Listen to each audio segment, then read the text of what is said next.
Bonjour à tous, aujourd'hui je vais restaurer ce cadre Vitus Duralinox 979. Moi c'est un cadre que j'aime bien parce que c'est un cadre sur lequel j'ai couru quand j'avais 17-18 ans. Et puis c'est un cadre qui est vraiment attachant parce que ça a amené quelque chose de vraiment moderne dans le vélo autour des années 80.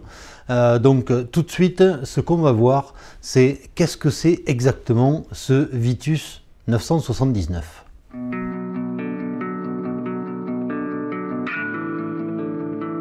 Ce cadre 979 est intéressant parce qu'il a été produit à plusieurs milliers d'exemplaires, donc on en trouve facilement à moins de 500 €. En revanche, le point faible de ces cadres, c'est que comme ce sont des cadres collés, n'achetez pas un cadre qui est décollé parce qu'aujourd'hui, vous ne trouverez pas quelqu'un capable de vous recoller votre cadre. Donc surtout, achetez un cadre qui est bien solide, testez-le, forcez dessus pour voir s'il est vraiment bien collé et s'il n'y a aucun souci au niveau des raccords. Le Vitus 979, comme son nom l'indique, c'est un cadre de vélo qui a été créé en 1979.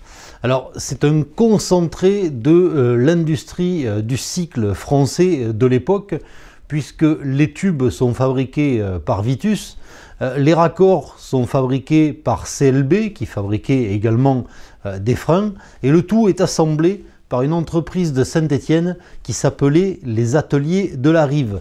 Alors il faut dire que dans les années 80, ce genre de cadre a quand même révolutionné le peloton, et dans les années 80, il y avait plus de 30% des équipes du Tour de France qui étaient équipées avec ce cadre. Notamment Peugeot, notamment l'équipe CAS de Sean Kelly, l'équipe colombienne de Lucho Herrera. Bref, c'est un cadre qui a gagné un nombre de courses incalculable.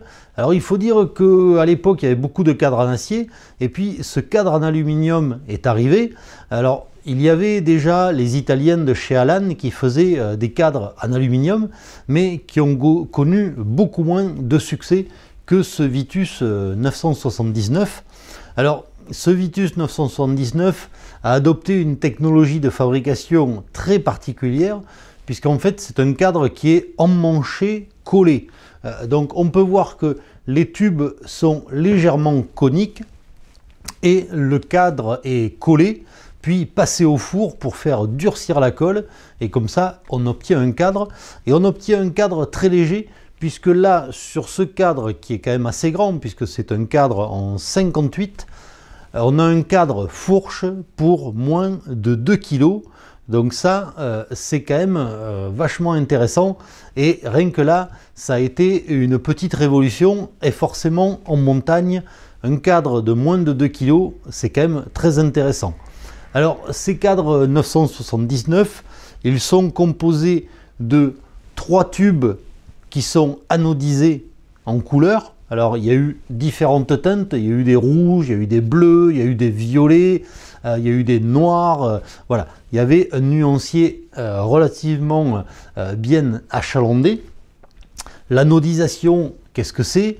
En fait, l'anodisation, c'est de l'oxydation. Donc, si c'était de l'acier, on parlerait de rouille. Là, c'est de l'aluminium. Donc, c'est une oxydation qui est colorée. L'intérêt de ça, c'est que ça donne une couche dure à l'aluminium. Et cet aluminium, une fois anodisé, ne peut pas s'oxyder. Donc il reste dans sa couleur d'origine. Ça c'est quand même très intéressant. Donc sur les 979, les 3 tubes principaux sont anodisés en couleur. Les fourreaux de fourche, eux, sont anodisés couleur aluminium, ainsi que les haubans et les bases. Voilà. Donc il y a les principaux tubes qui sont anodisés. Pour le reste, pour les raccords, eux, sont en aluminium brut. Ils ne sont pas anodisés. Donc là, ce qu'on va faire pour la restauration, c'est qu'on va s'occuper surtout des raccords. Puisque pour ce qui est des tubes, il suffit de les nettoyer. On ne peut rien faire d'autre. Donc là, on va s'occuper des raccords. On va enlever l'oxydation puisque, comme c'est de l'aluminium brut, il se forme ce qu'on appelle de l'alumine, c'est l'équivalent de la rouille pour l'acier, mais pour l'aluminium. Et le problème de l'alumine, c'est que ça ternit l'aluminium. Donc là, on va frotter l'aluminium pour enlever cette alumine. Et ensuite, on va faire briller, on va lustrer cet aluminium pour le rendre le plus joli possible.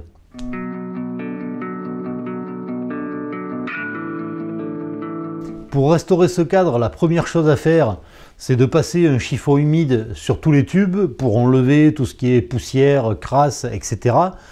Sur les tubes anodisés, il n'y a pas grand chose à faire. Par contre, ce qu'on va voir, c'est ce qu'on peut faire sur tout ce qui est raccord, pattes de fourche, pattes arrière, etc. Toutes les parties qui sont en aluminium, qui ne sont pas anodisées, là, on va traiter toutes ces parties dans un premier temps avec de la laine d'acier 000. L'avantage de la laine d'acier 000, c'est que c'est très doux et que ça ne va pas rayer l'aluminium. Ça va simplement le décaper, enlever l'oxydation. Ça commencera un petit peu à briller, mais ensuite, on fera tout ce qu'il faut pour que ça brille encore plus. Donc là, il va falloir frotter. Donc, on va frotter sur toutes les parties, les raccords. Donc là, la douille de direction. Alors, je ne sais pas si vous le voyez vraiment à la caméra, mais déjà on voit que ça brille beaucoup plus. Ça enlève cette oxydation qui donne un ton un peu grisâtre à l'aluminium. Donc là c'est le début, et puis là il va falloir frotter tous les raccords, les pattes de dérailleur, les pattes de la fourche. Bref, il y a un peu de boulot avant de redonner tout son éclat à ce cadre. Maintenant que tous les raccords en aluminium ont été frottés à la laine d'acier pour enlever l'oxydation, on va les faire briller, et pour ça on va utiliser un disque en feutre monté sur une perceuse, et ça on va le faire à l'extérieur.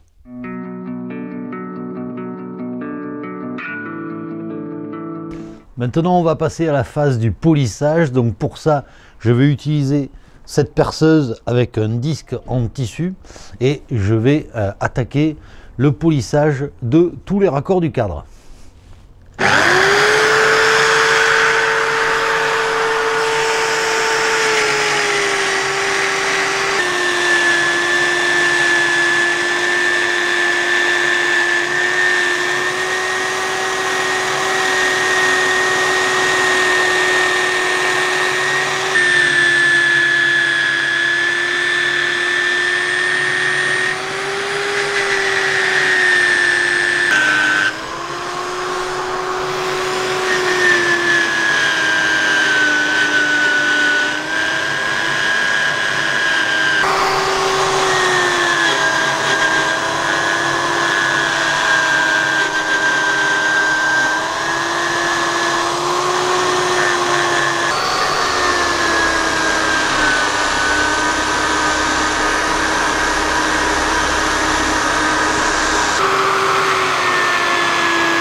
Voilà, j'ai poli tous les raccords.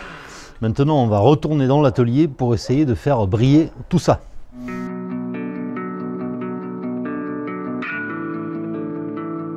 Maintenant, je vais faire briller tous les raccords. Donc pour ça, je vais utiliser du Glanzol, un chiffon et surtout une bonne dose d'huile de coude.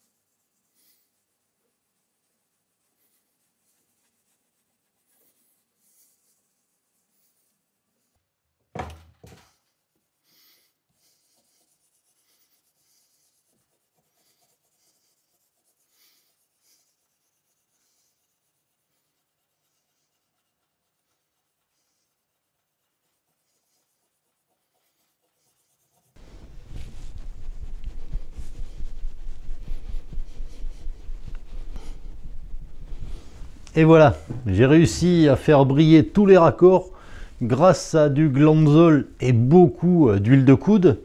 Alors c'est quand même un travail qui est long, mais vous voyez que sur un Vitus 979, on arrive toujours à le restaurer et à refaire briller les raccords qui sont en aluminium.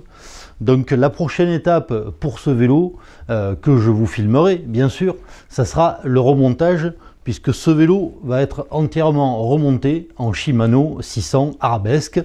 Donc je pense qu'au final ça sera un joli vélo. En tout cas, j'espère que cette vidéo vous sera utile si vous décidez de restaurer, d'acheter un Vitus 979. Et comme toujours, je vous dis à bientôt pour d'autres vidéos.